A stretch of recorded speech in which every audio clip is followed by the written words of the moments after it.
حماس غير عادي، كل شيء جاهز لمباراة كبيرة، أجواء غير عادية، آمال، طموحات، وأيضا الكثير من الضغوطات في مباراة اليوم.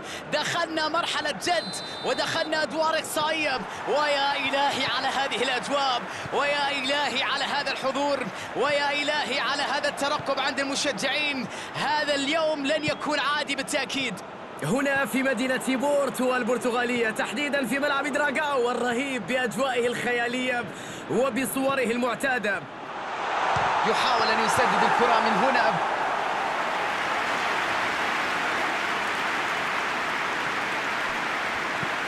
يلعب كرة طويلة،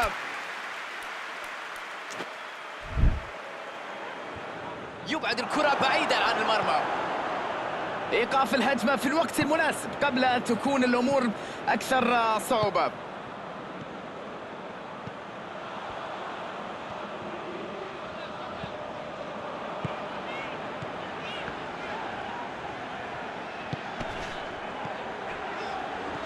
يلعب كرة على اليسار، تسديدة إلى خارج المرمى، كان أمام المرمى مباشرة. بصراحة كان عليه هو أن يسجل.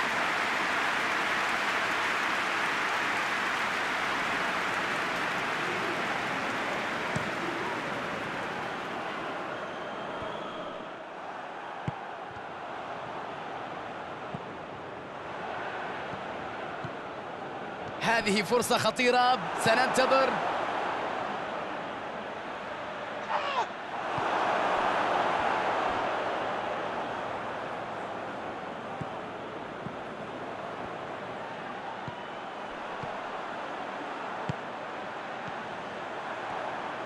يلعبها ببراعة، تسديدة رائعة لكنها أيضا تذهب إلى الحارس.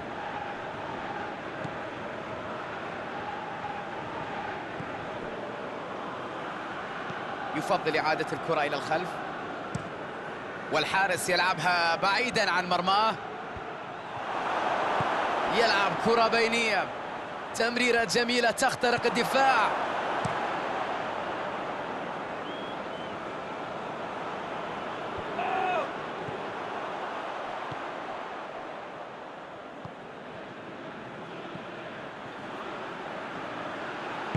يحاول فك شفرة دفاع الفريق الخصم. الله، من أين لك هذا؟ من أين أتيت بكل هذا؟ ضغط قوي وينجح في استعادتها.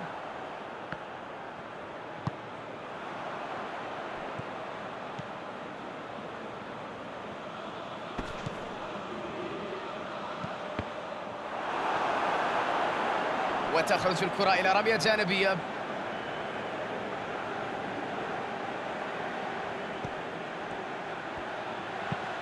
يلعب العرضية،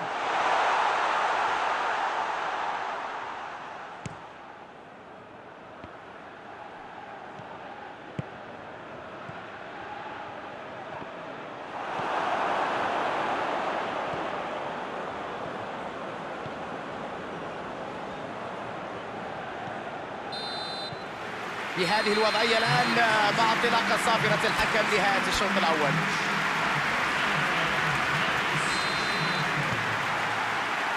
سنتابع معا أحداث الشوط الثاني.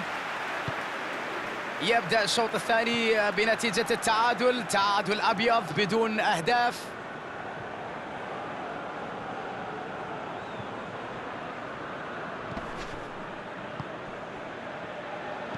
من سيستلم هذه التمريرة الطولية؟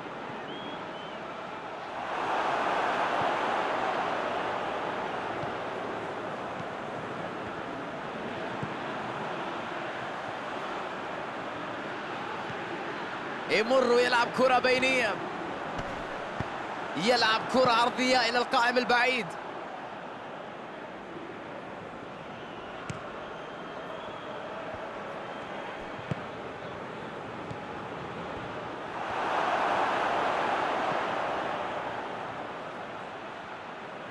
يتفوق في المواجهة البدنية، يحصل على الكرة.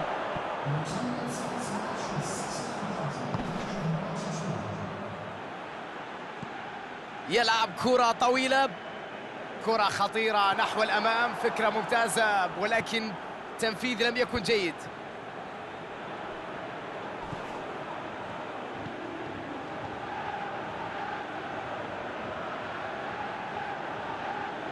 رمية جانبية، تبديلات من الجانبين من أجل صناعة الفارق الآن.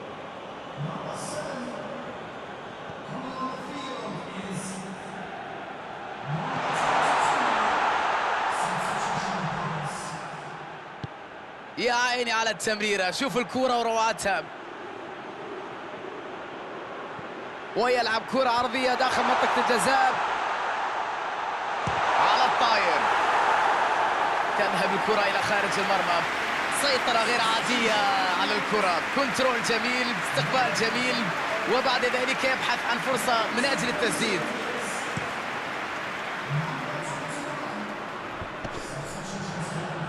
بضغط قوي تمكن من افتكاك الكرة. يا إلهي ما أجمل هذه الكرة اللي يقدمونها الآن. فرصة هجوم معاكس.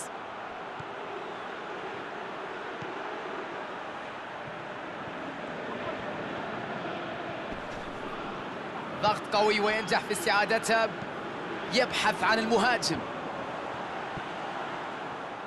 يحاول تمريرها من بين المدافعين، كرة ترتد من القائم، لم يكن محظوظ. الفرصة الخطيرة جدا، لدينا تغيير جديد هنا.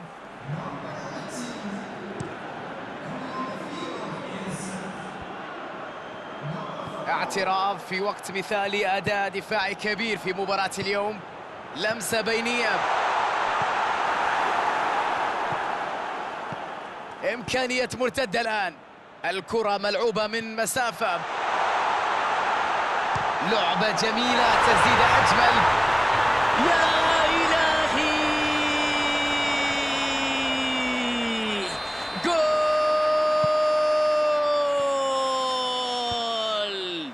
الله على روعة الهدف.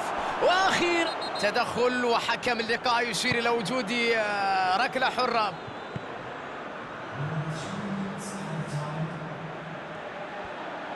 يحاول أن يلعب كرة بينية،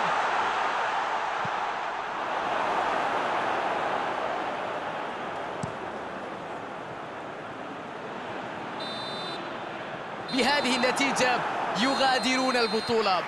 انتهى الأمر بالنسبة لهم، نهاية مفاجئة مبكرة بالتأكيد.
وأخيرا سنكون معكم الآن مع الديربي، حديث الناس في الصحافة، في الإعلام، في المقاهي، في الشوارع، في كل مكان، الكل يتكلم عن أجواء الديربي.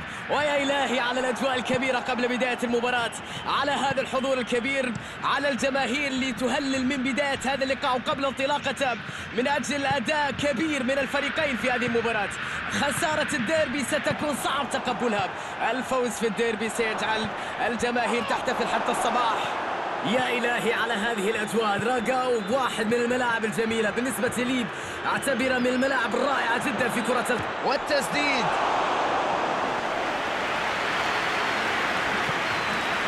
عمل كبير، يا سلام على المهارة في انتظار الكرة العرضية. تمريرة طولية إلى الأمام، تلعب الكرة إلى الأمام، يتدخل لينهي الهجمة قبل أن تشكل خطرا على فريقه. الحكم يشير إلى وجود خطأ، ضربة حرة.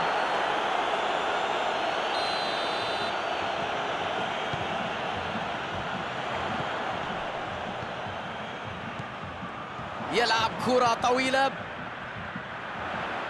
محاولة تمرير كرة، يا سلام، كرة رأسية خطيرة وكرة جول. كرة عرضية خيالية بالمقاس وضربة رأسية في منتهى الروعة. تغيير كل شيء الآن، أصبحت النتيجة 1-0. الله، ها هي التسديدة، الكرة الخطيرة، كرة كانت قريبة جدا على أعتاب المرمى تقريبا، ولكنها في الأخير بعد تمريرة بينية. يا إلهي ما أجمل هذه الكرة اللي يقدمونها الآن. تسديدة في اتجاه المرمى. وصلنا الآن إلى منتصف المباراة. قدموا أداء كبير، لمحات كروية رائعة مع الأسبقية في نهاية الشوط الأول. جماهير راضية سعيدة بهذا الأداء. هل ينجحوا في المحافظة بعد ذلك؟ هذا السؤال كبير، هم عليهم أن يجيبوا. ننطلق مع بداية الشوط الثاني. هدف يبعثر أوراق المجموعة. يحاول تمريرها من بين المدافعين، يبحث عن المهاجم.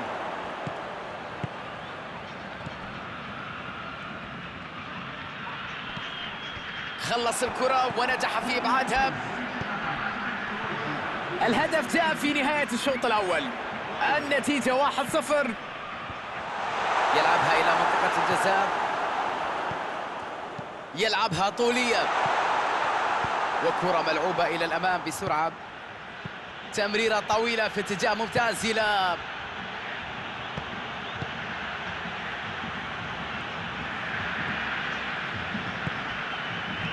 لمسة داخل منطقة الجزاء.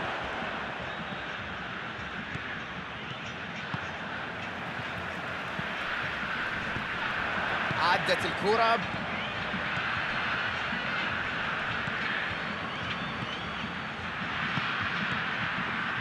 قد تكون هذه هي الفرصة الأخيرة. تسديدة، كرة باتجاه المرمى. الله، ماروان ينجح في التسجيل. تلك هي فائدة التدريبات على دقة التسديد. عندما نقول هداف بالفطرة، روعة أقدامه وجمال. وهكذا انتهت المباراة مع انطلاق صافرة الحكم. بذلوا الكثير من المجهودات في مباراة اليوم، لكن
مباراة اليوم متوقع أن تكون كبيرة وكبيرة جدا ومثيرة في ظل هذا الطقس الجميل. الأجواء جميلة جدا، الأجواء في المدرجات جنونية جدا. نأمل أن تكون مباراة رائعة في هذا اللقاء اللي فيه السماء صافية، فيه مدرجات ممتلئة، هنالك أغاني، هنالك أهازيج، هنالك روح عالية تملأ الجنبات في كل سنتيمتر في هذا الملعب. هذه الأجواء الرائعة، المشاهد الغير عادية نشاهدها أمامنا في ملعب دراغاو، واحد من أبرز الملاعب الأوروبية. لم يفوتك الكثير إذا بدأت المتابعة في هذه اللحظات.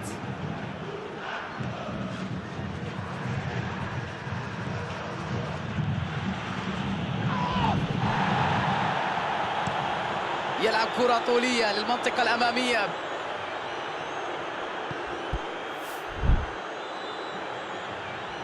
اختراق جميل على أعتاب المرمى، يرسلها داخل 18، يبحث عن المهاجم.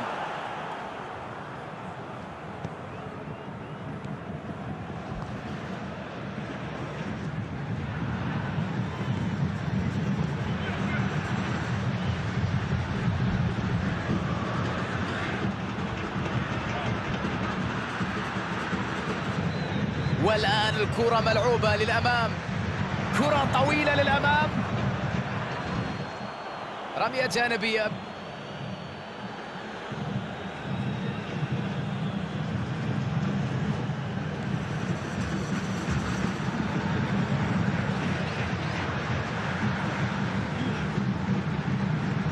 تغيير اتجاه اللعب على اليمين، كرة تعود للخلف،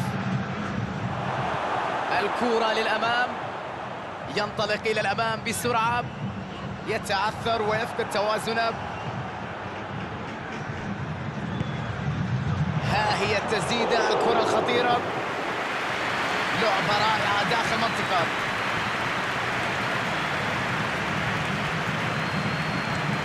كرة طولية ممتازة نحو الهجوم، وتخرج الكرة إلى رمية جانبية.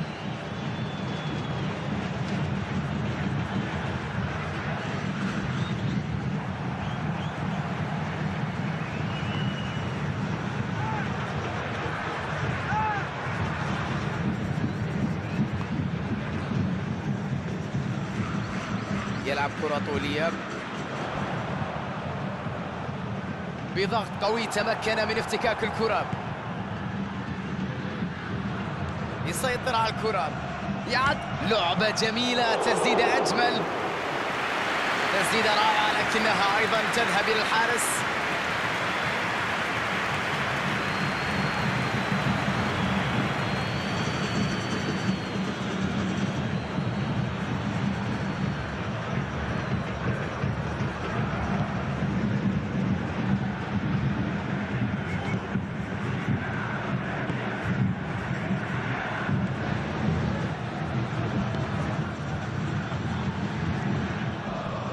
تسديدة في اتجاه المرمى، صافرة الحكم تنطلق وتعلن نهاية الشوط الأول.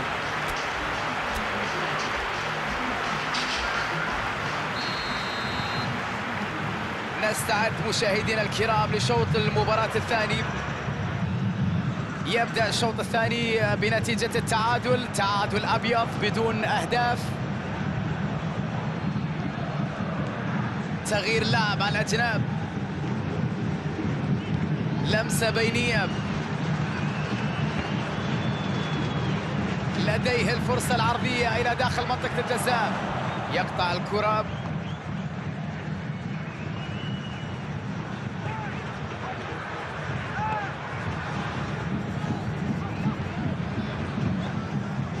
مرت الكرة بشكل جميل، وصلت إليه،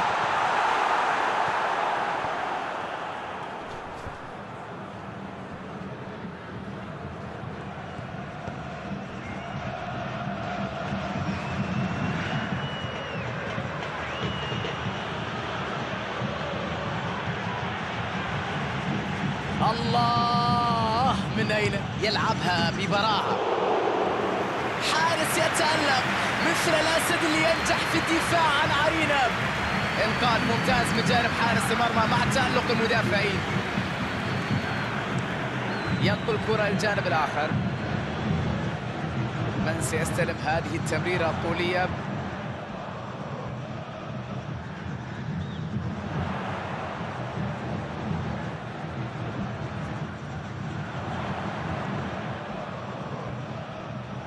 كرة طولية إلى الأمام،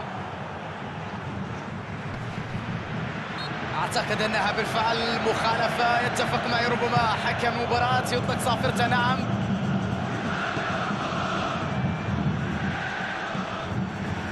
كرة من جهة اليمين،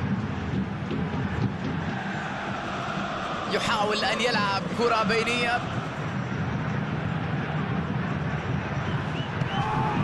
تدخل وحكم اللقاء يشير إلى وجود ركلة حرة.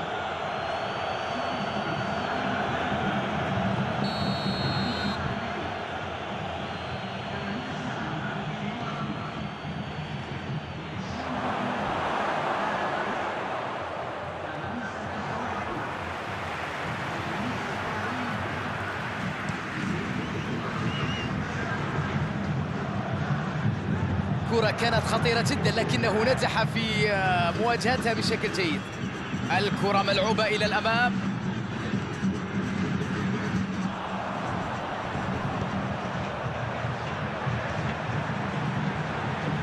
يحاول فك تسديدة من أول لمسة. حلوة جدا هذه اللعبة لكنها لم تكتمل، لم تنتهي بالشباك، لا يزال عندهم شيء ناقص.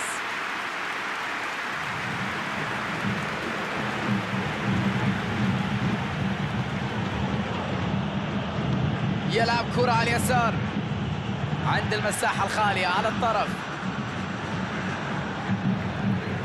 تمريرة طويلة في اتجاه ممتاز إلى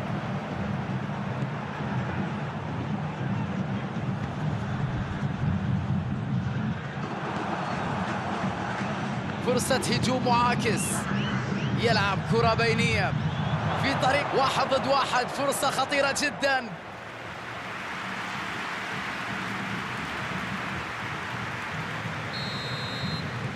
انتهى كل شيء مع صافرة النهاية.